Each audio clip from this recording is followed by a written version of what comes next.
Assalamualaikum warahmatullahi wabarakatuh. Selamat pagi pemirsa, kembali lagi di Sekilas Info pukul 10 waktu Indonesia Barat. Bersama saya Maria Ulfa, mari kita simak berita pertama.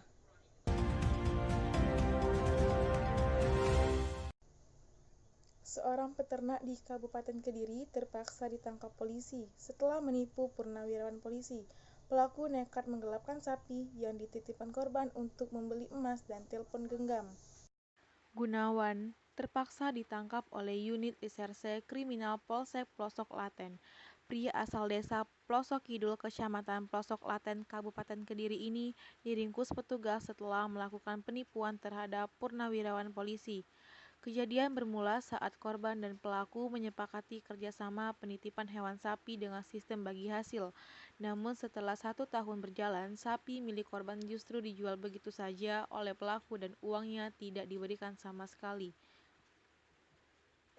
Mengetahui hal tersebut, korban langsung melaporkan pelaku ke Polsek Plosok Klaten. Di hadapan polisi, tersangka mengaku terpaksa menggelapkan sapi milik korban untuk memenuhi kebutuhan hidup. Selain menangkap pelaku, polisi juga menyita uang sisa hasil kejahatan sebesar 2 juta rupiah. Tidak hanya itu, 1 unit telepon genggam dan perhiasan emas seberat 2 gram juga disita petugas sebagai barang bukti. Kini pelaku terancam dijerat pasal 378 KUHP tentang penipuan dan penggelapan dengan ancaman hukuman 4 tahun penjara. Baik pemirsa, kita simak berita kedua.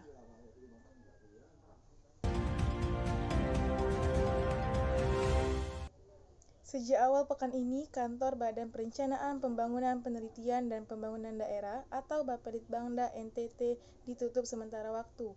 Pelayanan di kantor itu terpaksa ditutup akibat 7 orang ASN diketahui positif COVID-19 usai melakukan tes swab.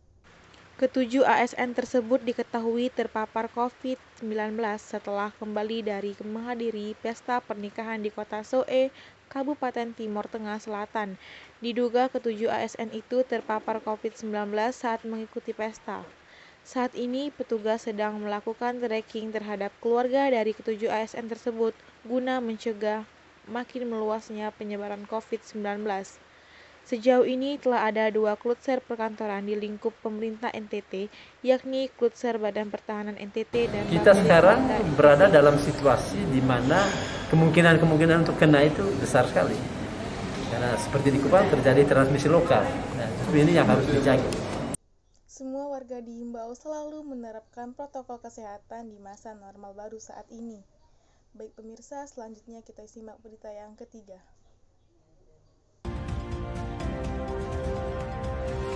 Di Palembang tertangkap polisi. Salah satu tersangka diketahui adalah teman pria korban yang menjadi otak kejahatan tersebut.